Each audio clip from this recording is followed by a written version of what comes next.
Rahul Gandhi once again brought Adani, and he said Modi's hands are tied because this is all linked with Adani. I know that your previous program also mentioned, I don't like to get into politics, but this is the theater of the absurd. I mean, Yeah.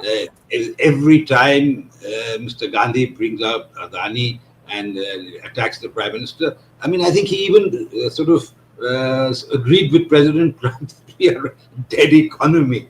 So I think I don't want to say anything more on that. And the people of India are fully capable and fully aware of the import of such statements.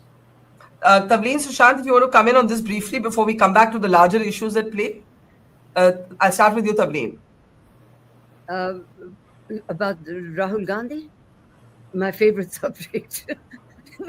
So you've been told. Yes. I find it hard to take him seriously, just as I find it hard to take Trump seriously.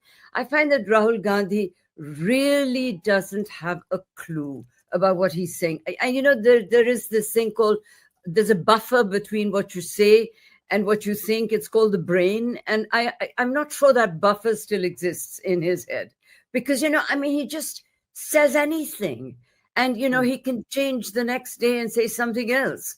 And, his whole policy making, his whole, attack is on Modi personally, which is ridiculous because the Congress party should by now have got beyond that and come up with their own. What would they do in this situation? Where is their little shadow foreign minister giving us policy instead of their stupid spokespeople talking nonsense on TV? They don't have anything. And, he doesn't actually say anything that you can discuss as a policy. It's always just a personal attack on the Prime Minister. And it's hard to say whether he's more fixated on Adani or Modi, but he seems to often club them together. Sushant, two things. One, that he backed Trump for saying dead economy. The second, his comment today, this has come today, that, Modi's hands are tied and they're tied because of Adani, and that's why he's not taking on Trump. You have any thoughts on this? I think we are having a nice, serious discussion, even though we disagree with many things we are talking about. And I think we should stick to serious topics, not non-serious people. I think it's a shame that India has a leader of opposition like this.